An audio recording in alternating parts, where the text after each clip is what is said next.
Muy buenas tardes, señores, y bienvenidos a esta su casa un día más. En el día de hoy seguíamos hablando del cupo catalán y de qué es lo que ha acordado exactamente el Ejecutivo de Pedro Sánchez con Esquerra Republicana. Bueno, ya saben que la excusa principal es la investidura de Salvador Illa del PSC para que esté al frente del Ejecutivo de Cataluña. Lo podemos llamar como queramos, el cupo catalán, el concierto, la soberanía fiscal, la independencia fiscal.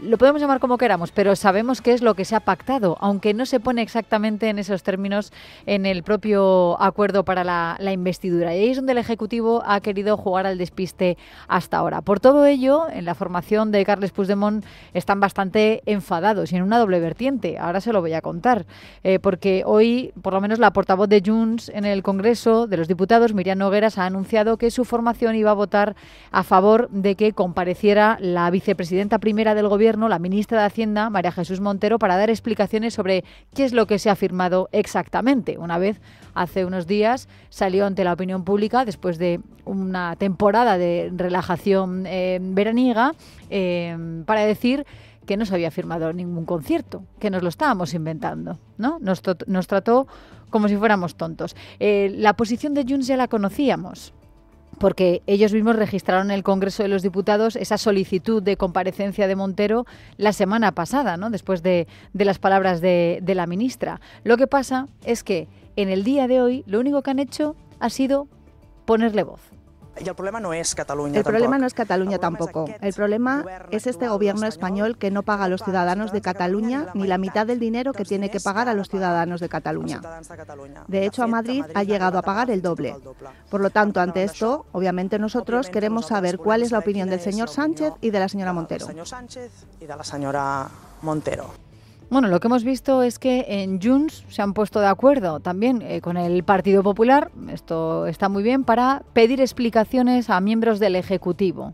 En dos sentidos, esto de la soberanía fiscal para Cataluña, y por eso hemos escuchado a Nogueras hablar en esos términos, pero luego también explicaciones que tenga que dar el presidente del Gobierno sobre inmigración. Y sobre ello, bueno, pues se ha reunido la Diputación Permanente hoy en el Congreso, se ha tenido que votar si van a tener que comparecer y el resultado final, y es noticia de última hora, es que no va a haber ninguna comparecencia. Vamos a ver qué ha ocurrido exactamente porque lo ha estado siguiendo nuestra compañera Maite Lureiro. Buenas tardes, Maite, ¿qué tal?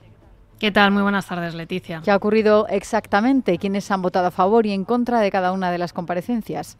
Bueno, pues como dices, esa noticia de última hora arroja un resultado negativo para la petición de comparecencia del Partido Popular, de buena parte de los ministros y del propio presidente del Gobierno, pero aquí la noticia, al margen de ese resultado, es sin duda lo que comentaba, es ese apoyo de Junts a nada menos que 4 propuestas de la formación de Alberto Núñez Feijóo para que compareciera el presidente del Gobierno a cuenta de la inmigración, a cuenta de la fuga de Carles Puigdemont, aunque los de Junts incluían otros motivos, también la ministra de Hacienda, María Jesús Montero, y el ministro de Transportes, Óscar Puente. 4 peticiones que tenían la posibilidad de salir adelante dado el apoyo de Vox a todas las iniciativas presentadas por el Partido Popular, a ese apoyo del PP, evidentemente, y también de Junts, pero que han decaído por la abstención de Podemos, que arrojaba un resultado de empate. Hay que tener en cuenta que estamos en la Diputación Permanente, no en el Pleno, que las mayorías son ligeramente distintas, que es la que se reúne cuando no hay periodo ordinario de sesiones y que, por tanto, en este caso ha sido la formación de Ione Belarra la que ha ejercido, digamos, con su voto el resultado final, la que ha decidido que no salgan adelante, puesto que cuando se produce un empate se repiten 3 veces las votaciones y cuando sigue siendo el mismo resultado, esas peticiones acaban decayendo, que es lo que ha ocurrido en este caso. Es decir, que Pedro Sánchez ha salvado la cara, pero por la mínima y con serios avisos, tanto de su socio Carles Puigdemont como de los de Ione Belarra. Los de Junts ya han dejado claro que ni muchísimo menos van a apoyar gratuitamente a Pedro Sánchez, que le están esperando, como quien dice, a la vuelta de la esquina después de que no se haya podido aplicar o de que los jueces hayan impedido esa aplicación de la amnistía en el caso de Carles Puigdemont. Y atención también al mensaje que envía Podemos, puesto que le va a cobrar también sin duda muy caro ese futuro apoyo que pueda tener lugar en las próximas iniciativas, especialmente ahora en un curso político en el que arranca la negociación presupuestaria presupuestaria, esa aprobación también del cupo catalán y cualquier otra iniciativa que pueda presentar al Ejecutivo, que si se hubiera producido esta misma votación, este mismo sentido de voto en el Pleno del Congreso, Pedro Sánchez habría sufrido una estrepitosa derrota, como por cierto ya ocurrió con el techo de gasto justo antes de las vacaciones de verano y también con esa reforma de la Ley de Extranjería para el reparto de menas. No tiene las cosas fáciles Pedro Sánchez en este momento y acabamos de ver una muestra más. Muchísimas gracias, Maite. Luego en la tertulia creo que te veo por aquí. Exacto, muy bien. Estupenda, venga, Leticia. Hasta luego. Adiós. Bueno, pues fíjense, esta es la minoría parlamentaria que tiene el Ejecutivo de Pedro Sánchez. Ya lo sabíamos, que depende de terroristas y de independentistas para sacarlo absolutamente todo adelante, y hoy se ha salvado por la mínima y gracias a Podemos. Fíjense, con los problemas que han surgido entre el Partido Socialista y Podemos, pues hoy, gracias a Ione Belarra, no van a tener que dar ningún tipo de explicación ni Pedro Sánchez ni María Jesús Montero sobre lo que nos contaba nuestra compañera Maite, ¿no? Ni sobre inmigración, ni sobre la fuga de Carles Puigdemont, ni sobre el caos en los trenes, ni siquiera sobre el cupo catalán. De eso mismo nos ocupamos ahora, porque fíjense, hemos escuchado antes lo que decía la portavoz de Junts en el Congreso, Míriam Nogueras, unas palabras que denotan el malestar de los de Puigdemont y que se puede ver también como esa nueva debilidad que tiene el Ejecutivo de Pedro Sánchez, ¿no? Madre mía, es que se les han enfadado los 7 de Junts. A ver qué hacen a partir de ahora, ¿no? ¿Cómo van a sacar todo? Lo van a poder sacar adelante. ¿Qué va a pasar con los presupuestos generales del Estado para el 2025? De hecho, la aritmética parlamentaria no es sencilla, esto ya lo saben ustedes más que de sobra. Necesitan aprobar las cuentas públicas para 2025, no porque sea obligatorio, sino porque hay que seguir con una serie y cumplir de compromisos que tenemos con Bruselas. Y porque tenemos que intentar bajar el gasto público y la deuda que tenemos en nuestro país. Y porque, aparte, las comunidades autónomas también necesitan saber con qué presupuesto van a contar de cara al año que viene. Por todo ello, el Ejecutivo insiste en su papel de responsabilidad. Y hoy, en el día de hoy, a la vuelta del verano que se ha celebrado el primer Consejo de Ministros, han insistido desde el Ejecutivo en que sí que tienen intención de sacar adelante los presupuestos para el 2025. Es algo que ya nos dijeron también con las cuentas públicas del 2024 y que ya saben que en el último momento decidieron no seguir adelante con la excusa de que se iban a celebrar unas elecciones anticipadas en Cataluña.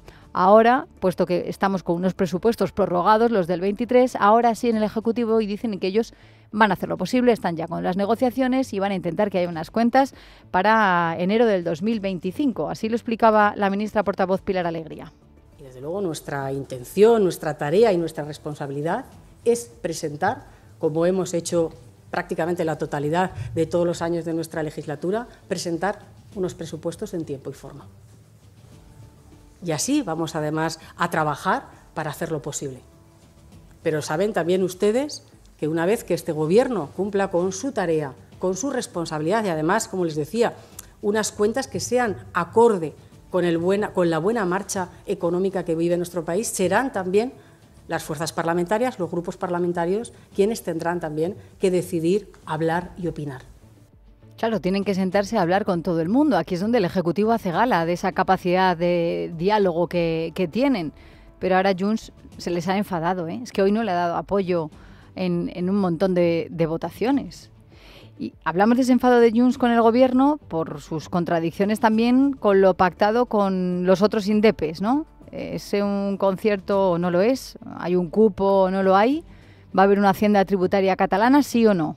El dardo no va dirigido solamente al Ejecutivo, en el caso de Junts. También hoy se lo dirigen a Esquerra Republicana. Noguera se ha encargado de recordar esta mañana que durante 3 semanas hemos visto cómo en Esquerra han convocado ruedas de prensa y han dicho que han acordado un concierto económico con el Partido Socialista, pero en el PSOE dicen que no hay concierto y que por tanto ya quería que se explicara qué se ha acordado y por qué se ha investido a Salvador Illa presidente, cuando es además, dice, un PSC más españolista de la historia. Bueno, esa es la opinión que tiene la señora Nogueras. Bueno, en Podemos hoy se han puesto del lado de los de Esquerra Republicana, sus amiguetes de izquierdas, que son un poquito más amiguetes que los de Junts para ellos, ¿eh? Pero lo mollar en Podemos es que se creen más la versión de Esquerra, más que la del Gobierno, como todos nosotros, obviamente, ¿no? Es decir, consideran que se ha firmado la soberanía fiscal para Cataluña, pero que el Gobierno no lo va a cumplir. Vamos a escuchar lo que ha dicho su secretaria general, Ione Belarra.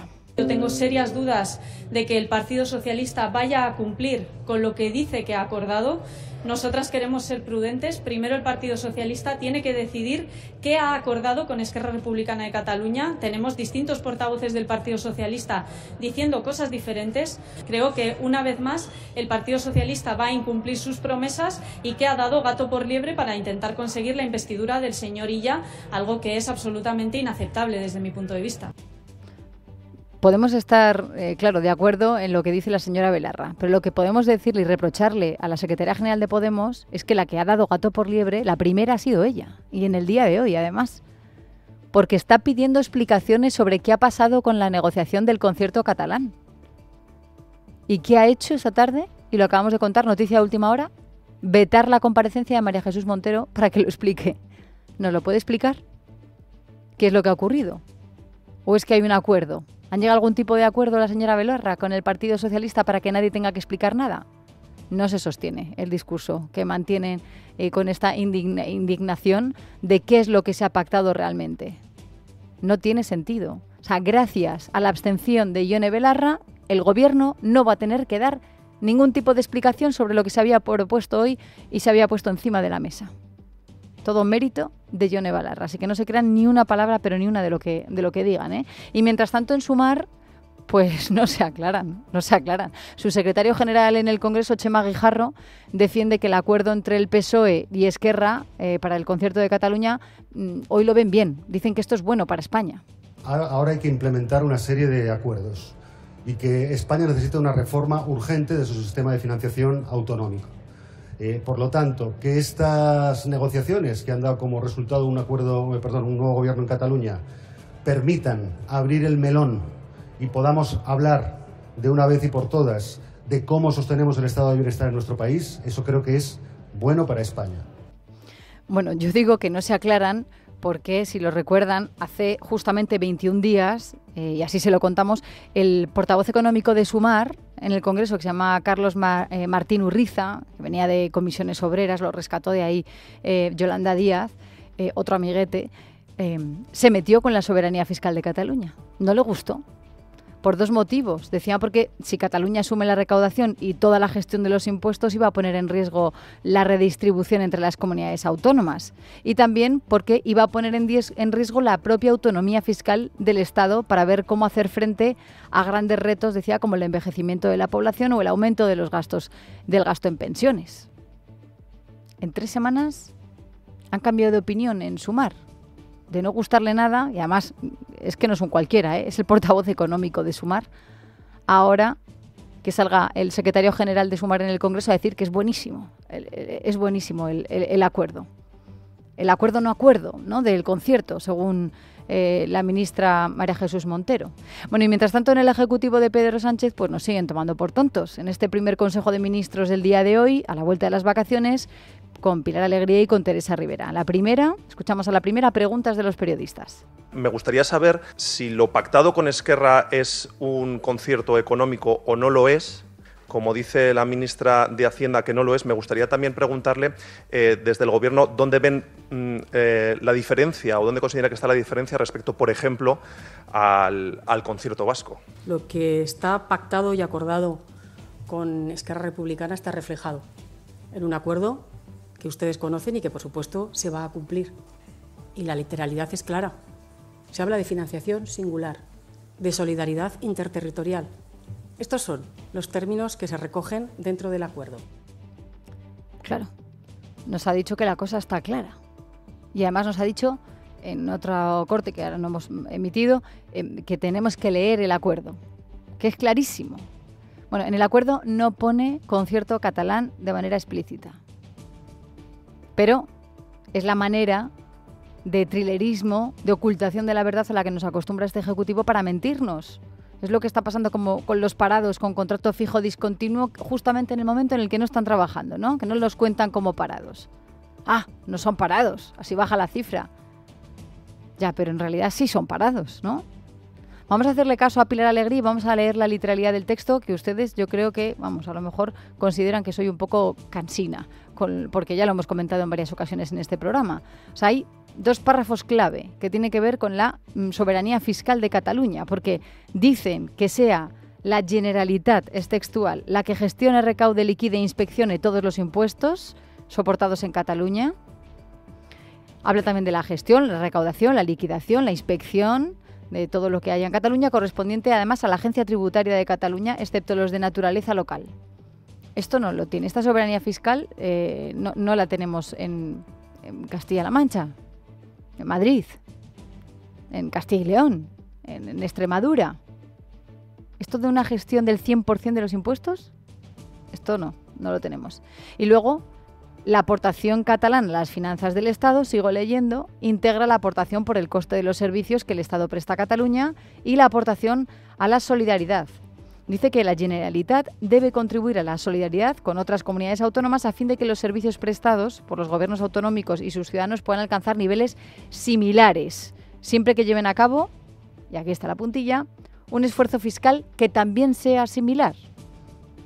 Así que esta solidaridad tiene que estar limitada por el principio de ordinalidad. Esto de también pagar al Estado por los servicios que le ha prestado allí en su comunidad, esto es el cupo. Y todo esto se traduce en el concierto. Pero, y estamos leyendo el texto, señora Alegría, pero da igual, usted insiste en que el discurso gubernamental es que nos lo estamos inventando. Y mientras tanto, en el Partido Socialista, Patxi López insiste. Hay una financiación singular prevista en el acuerdo con Esquerra y es lo que se da. Y la financiación singular autonómica siempre ha sido así en España y siempre lo va a seguir siendo porque cada comunidad tiene su singularidad, tiene sus necesidades. Y lo importante, y a la gente no le importa tanto quién recauda, sino qué se hace con lo recaudado. Porque la igualdad de verdad se ejerce a través de lo que se hace con lo que se recauda. Aquí, normalidad absoluta, ¿no? Dice, no, modificamos la financiación de las comunidades autónomas y vamos hablando también con cada una de ellas. No pasa nada, ¿no? Esto ya les avisé ayer, que es lo que vamos a escuchar todos los días a partir de ahora, por parte del gobierno, ¿no? Y luego tenemos a las comunidades autónomas del PP que siguen denunciando ese agravio que supone darle esa soberanía fiscal a los catalanes y por lo menos esa voluntad del gobierno, porque parece que no podría salir adelante. Además es inconstitucional, hay que reformar la LOFCA y ya estamos viendo cómo están las mayorías en el Congreso de los Diputados. Pero hoy el consejero de Presidencia de la Junta de Andalucía, Antonio Sanz, ha dejado bien claro que ellos no se van a dejar pisotear. Es un atropello político sin precedente y por tanto Andalucía se va a defender de todas las vías políticas, institucionales y jurídicas para evitar este mazazo económico sin precedente que puede suponer los privilegios otorgados a Cataluña frente al resto de comunidades autónomas. Por supuesto.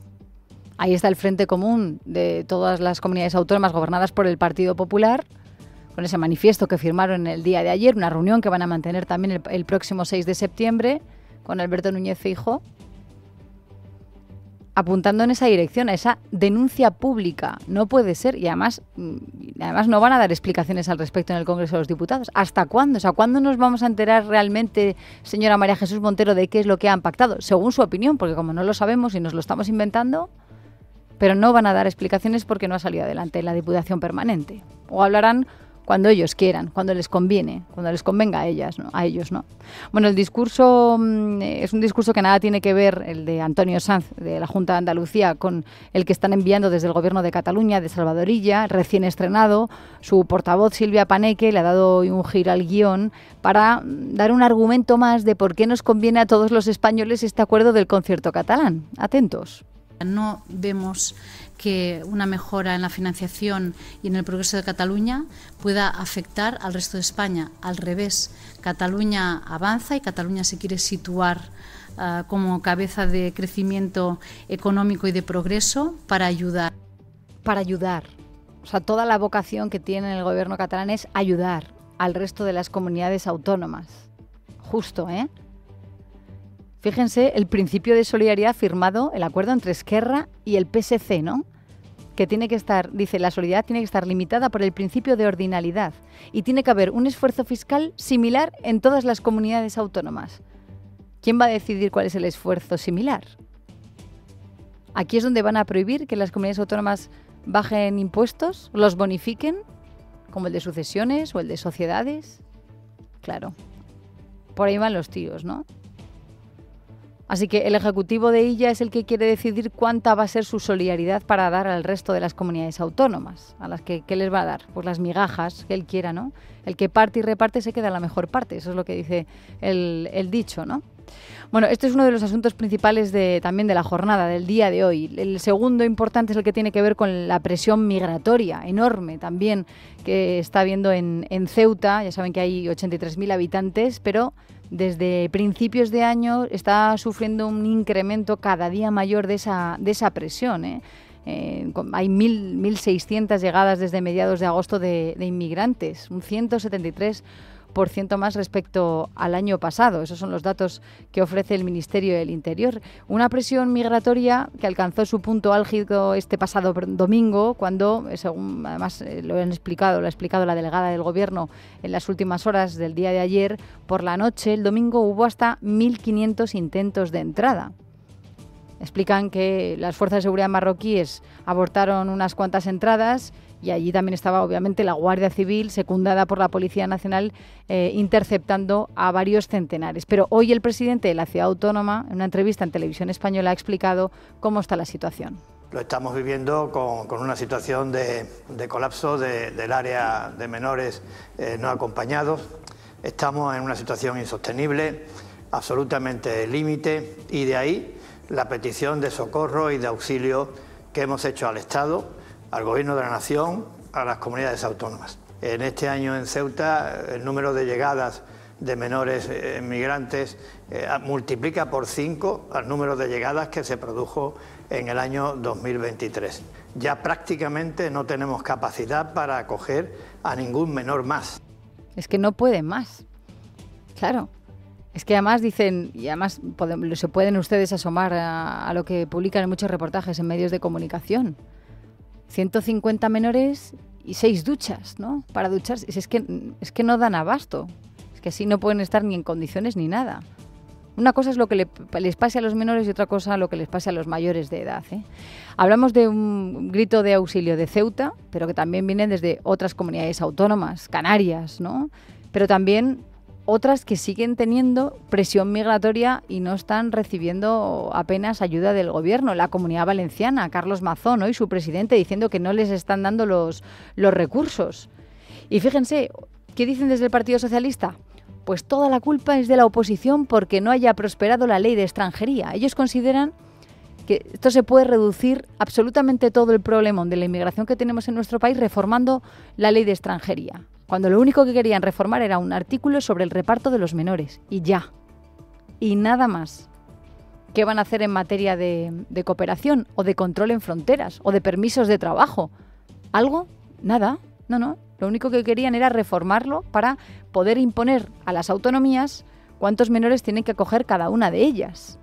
Para eso querían reformarlo. ¿Y qué ha ocurrido? Claro, como no ha prosperado esa reforma de la ley de extranjería, lo suyo, el deber del Ejecutivo es, desde nuestro punto de vista, o desde el mío por lo menos, que hable con todos. Tendrá que hablar con el Partido Popular, sentarse, tendrá que hablar también con Vox, tiene que hablar con todos. Y también con los actores de la sociedad, ¿no? Se necesita hablar con ellos. No les puedes pasar, en el caso de la oposición, un borrador de la reforma de la ley de extranjería 24 horas antes de debatirla. Si es que ni siquiera han tenido oportunidad de analizarla. Hay que hablar también con las personas que están interesadas en darles trabajo a estos inmigrantes, para que tengan algo que hacer, ¿no? Por lo menos, además, sirva para la prosperidad de esa propia persona, pero también en beneficio de toda la sociedad. El sector del campo. Ahí hay muchas posibilidades. Gabriel Moreira, buenas tardes. Buenas tardes. Sí, desde el sector agrario solicitan que se les tenga en cuenta a la hora de modificar la ley de extranjería, en concreto la disponibilidad de mano de obra, puesto que se trata del sector que más migrantes regulariza. Andrés Góngora, responsable de Relaciones Laborales de COAG, reclama una flexibilización burocrática en la agricultura, así como alternativas para la contratación en origen. No es lógico que una persona tenga que estar en España permaneciendo 3 años de forma irregular para conseguir un permiso de trabajo y un permiso de residencia. Del mismo modo que si es en el sector agrario, donde mayormente se regularizan estas personas, se les obliga a encontrar un precontrato de 12 meses cuando en el sector agrario no hay un trabajo continuado, y seguimos insistiendo en la necesidad de buscar vías para la contratación en origen. Una flexibilización que depende de las comunidades autónomas, por lo que desde COAG solicitan la convocatoria de una Mesa Nacional de Migraciones para lograr una coordinación entre el Gobierno central y las comunidades autónomas. El Ministerio de Agricultura tiene unas competencias muy limitadas, por no decir nulas. Esto se habla con el Ministerio de Trabajo, pero también hay competencias de las comunidades autónomas. En la mayoría de los casos las competencias de empleo están transferidas y por lo tanto pedimos esa Mesa Nacional de Migraciones precisamente porque hay que coordinar, sobre todo para la contratación en origen, Gobierno central y comunidades autónomas para que se pueda desbloquear esa situación. Además, desde el sindicato solicitan que todos los migrantes puedan comenzar a trabajar desde su llegada al país, a pesar de contar con el estatus de protección internacional que impide trabajar a los migrantes hasta pasados los 6 meses. Gracias, Gabriel. Y todo esto nos lleva a 2 conclusiones. Hablar de la hipocresía en el Gobierno. Fíjense, primero por su silencio, porque no hemos escuchado nada a Fernando Grande Marlaska, al ministro del Interior, tampoco al de Exteriores Álvarez, a Margarita Robles, a Elma Saiz, nada. Y eso que Pedro Sánchez empieza hoy con su gira africana. Y luego también lo que tiene que ver con las devoluciones en caliente. Porque esa presión migratoria que ha aumentado en Ceuta en los últimos días y que nos dicen es ya asfixiante, tiene algunos datos que son curiosos. Esto es lo que dijo ayer la delegada del Gobierno de la Ciudad Autónoma, la socialista Cristina Pérez. La media de devoluciones pues han sido conforme iban entrando, se iban hablando, porque como bien sabéis, la disposición adicional 10ª de la Ley de Extranjería que nos habilita para hacer esos rechazos en frontera exige una celeridad y una serie de condiciones que se han ido cumpliendo todos los días, y conforme iban entrando pues estamos hablando de una media de unas 150, 200 personas rechazadas a diario. Rechazadas a diario. Se puede hacer, claro, se puede hacer. No ocurre lo mismo con los menores, que no se los puede devolver. Esto no. Lo que de hecho la Consejería de Presidencia lo que han hecho ha sido alquilar naves industriales para poder dar alojamiento a todos estos menores. Les decía que el problema es la hipocresía del socialismo. En 2015, un tuit de 2015, 31 de agosto de 2015, en el perfil de X del PSOE, en ese momento era Twitter, decía: el Gobierno de Rajoy debe parar las devoluciones en caliente y garantizar que a nadie se le niegue la protección internacional. Esto decían en el PSOE. También, en Podemos también ponían el grito en el cielo por las devoluciones en caliente, y cuando han estado en el Ejecutivo la han seguido realizando. Pero insisto, mientras tanto hay bastante silencio en el Ejecutivo. Sánchez comienza hoy esa gira por 3 países del África Occidental, Mauritania, Senegal y Gambia. Va a estar acompañado durante todo ese viaje por la ministra de Inclusión y Seguridad Social, Elma Saiz, también es la ministra de Migraciones. Y cuando hagan la escala en Senegal también le acompañará el ministro de Economía, Carlos Cuerpo. Claro, la idea es llegar a muchos acuerdos para que no haya la necesidad en esos países de que vengan tantísima gente a los nuestros, ¿no? Dar allí mayores oportunidades. No se habla de combatir las mafias, de momento es verdad que hay bastante mutismo, pero ese es uno de los objetivos. Y en este sentido hoy vemos visiones contradictorias. Por ejemplo, desde Podemos, Ione Belarra, no le gusta nada la gira que vaya a hacer Sánchez. Ha comenzado el presidente del Gobierno el curso político con una ruta por África Occidental en el que lo único que vemos es apuesta por la externalización de fronteras, por la vulneración de derechos humanos, una apuesta firme por políticas que son abiertamente racistas y que no solucionan cuáles son los problemas que realmente tenemos en nuestro país. Claro, aquí cada uno busca a su conveniencia y a su discurso ideológico el que se pueda adaptar lo que pueda pedir Pedro Sánchez. El caso del presidente de Canarias, Fernando Clavijo, pues decía que es una buena oportunidad. Yo creo que eso es una buena noticia, sobre todo después de que la Unión Europea haya suspendido la misión en el Sahel. Yo espero que detrás de esa gira pues haya proyectos de cooperación, proyectos de desarrollo, acuerdos empresariales. Lo que estamos buscando ahí al final es que se puedan generar oportunidades de desarrollo en esos países, de esta forma que la gente no tenga que arriesgar la vida como hemos podido escuchar ahora. Bueno, pues veremos qué da de sí esa gira esta próxima semana de Pedro Sánchez y lo que es más importante, a ver qué es lo que nos quieren contar de la misma.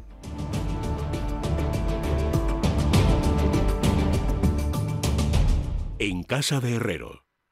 Es radio. En casa de Herrero. Con Leticia Vaquero. Es radio.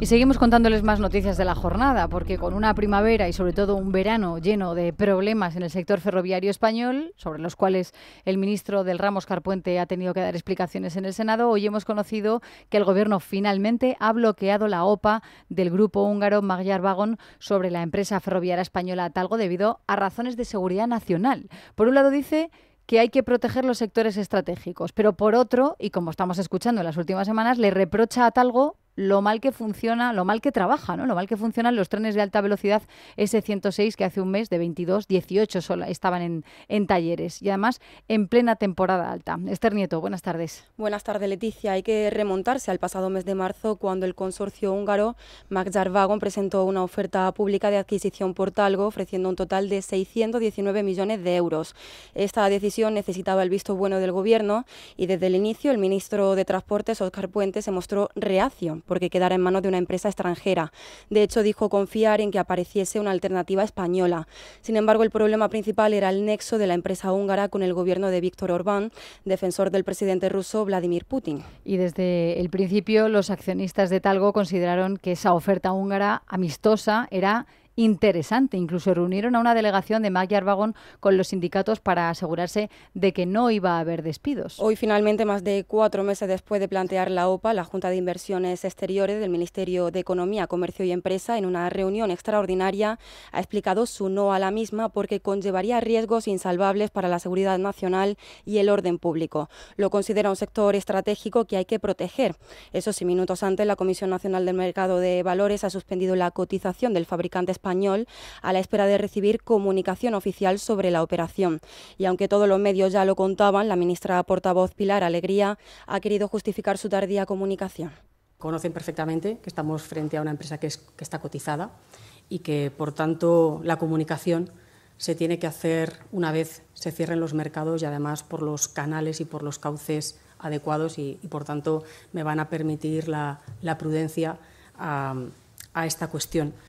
De hecho, no le ha dado tiempo a valorar cuál va a ser la siguiente actuación, en este caso, del grupo húngaro de Ganzmabag, que pertenece a Magyar Wagon, porque ha explicado hace solamente unos minutos que va a iniciar todas las acciones legales a su alcance, tanto en España como en la Unión Europea, para defenderse, para defender la legitimidad de su oferta por el 100% de Talgo, porque dice que la oferta cumple con todos los requisitos legales vigentes. Les contaremos si hay alguna reacción al respecto. Mientras tanto, hoy en Libertad Digital desvelamos en exclusiva nuevos datos sobre los negocios de Begoña Gómez, la mujer del presidente del Gobierno, en este caso en Iberoamérica, gracias a su posición como mujer de Pedro Sánchez, que favoreció el acercamiento de su esposa a los comunistas del Grupo de Puebla como asesora en una ONG. Nos da todos los detalles Verónica Jorro. Buenas tardes. Buenas tardes. Sí, cuenta nuestro director adjunto Carlos Cuesta que el presidente del Gobierno ha figurado ya en reconocimientos expresos al Grupo de Puebla por su labor, una labor que consiste en la promoción del comunismo y la defensa internacional de su totalitarismo.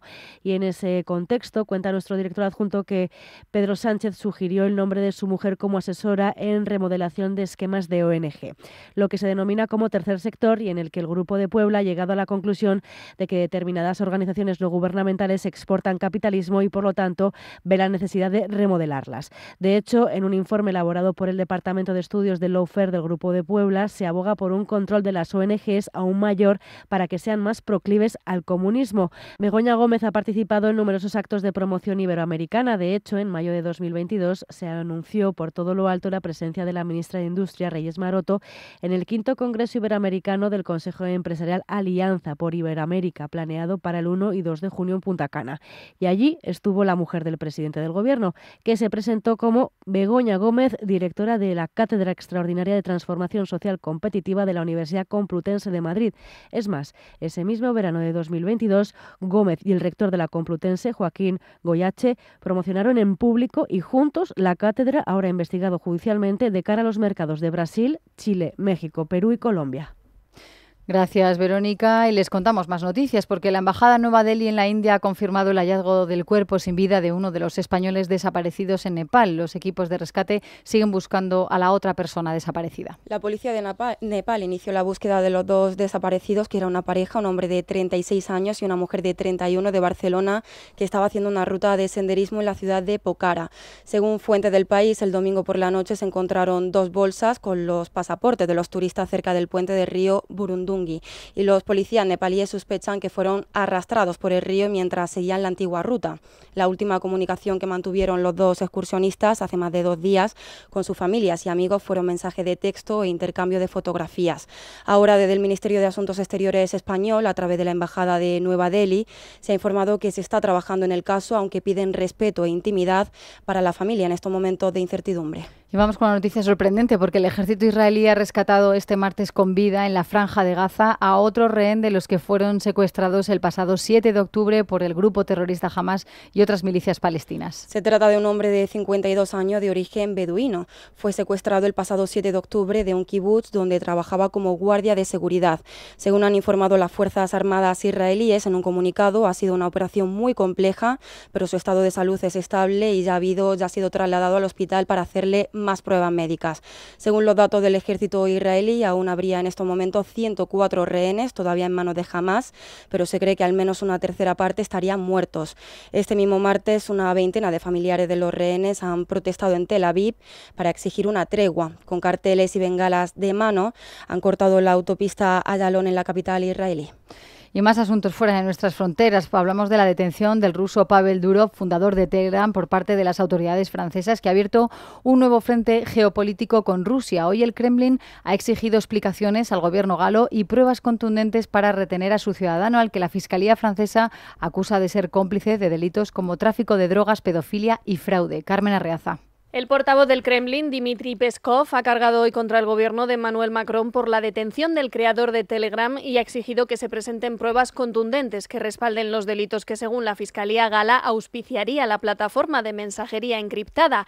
Pavel Durov era arrestado en París tras bajar de su avión privado el pasado sábado, desatando las críticas del gobierno ruso, que ha afirmado que si no se demuestra su culpabilidad, su retención será un intento directo de restringir la libertad de comunicación e incluso la intimidación directa al propietario de una compañía privada. Por otro lado, las descargas de Telegram se han disparado en todo el mundo tras el arresto de su creador, a la vez que personajes como Elon Musk o Edward Snowden han cargado contra Emmanuel Macron por esa detención. Gracias, Carmen, y vamos ahora con la información deportiva.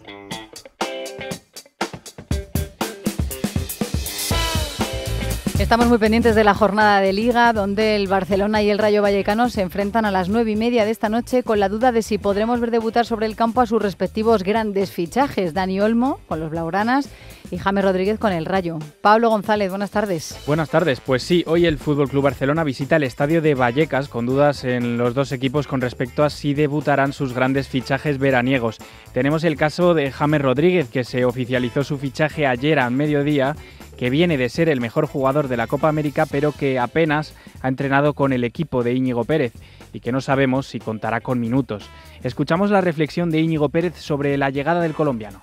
Es importante que un club como el Rayo Vallecano pues pueda ser objeto de deseo, o que jugadores, como decía antes, con la carrera y la trayectoria reciente, hace un mes, ser mejor jugador de un torneo internacional, quieran estar aquí. Creo que es muy importante para nosotros.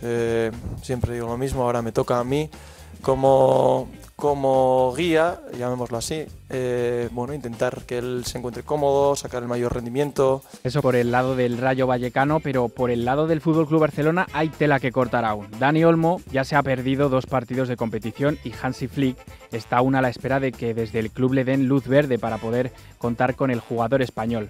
Aún así, la situación parece que avanza hacia la inscripción del nuevo fichaje del Barça tras el supuesto intercambio de fichas aceptado por la Liga entre Dani Olmo y Andreas Christensen. El danés apenas contaba para el entrenador alemán del Barça y con su tendinitis en el tendón de Aquiles empeorada, pasa del mes de baja diagnosticado a los 4 meses de inactividad, todo un poco conveniente y que podría hacer debutar, por lo tanto, a Dani Olmo en Vallecas. Vamos a hacer un repaso rápido de la jornada 3 de Liga con el partido de hoy a las 7 entre Mallorca y Sevilla y el del Rayo Vallecano Fútbol Club Barcelona a las 9:30 de la noche. Mañana miércoles 28 tendremos el Athletic Club de Bilbao contra el Valencia a las 7. También a las 7 el Leganés visitará al Real Valladolid. Real Sociedad Deportivo Alavés Derbi Vasco a las 9:30. Atlético de Madrid Español a las 9:30 también el miércoles 28. El jueves 29 cerrará la jornada el Girona Osasuna a las 7 y la Unión Deportiva Las Palmas Real Madrid a las 9:30. En polideportivo pasamos al baloncesto porque resulta que no todo es color de rosa para Gerson Yabusele en su regreso a la NBA. Su cláusula de salida del Real Madrid era de 2,5 millones, pero no ha sido enteramente pagada por los Philadelphia 76ers. Por ley, el equipo de Filadelfia solo puede poner $850.000, por lo que será el francés el que tenga que poner el resto del dinero por su salida del Real Madrid, teniendo en cuenta que cobra el mínimo de la NBA, 2,1 millones de dólares por temporada, saldrá perdiendo dinero. Sin embargo, lo que le salva al francés la jubilación es que al ir a jugar su tercera temporada en la NBA recibirá una pensión de la Liga Americana a partir de los 60 años, pensión que reciben todos los jugadores que están al menos 3 temporadas en la NBA. Para terminar, en la Vuelta la etapa 10 está en marcha, una prueba entre Ponteareas y Bayona por montaña durante 160 kilómetros. Ben O'Connor sigue líder a casi 4 minutos de Roglic en la general. Gracias, Pablo.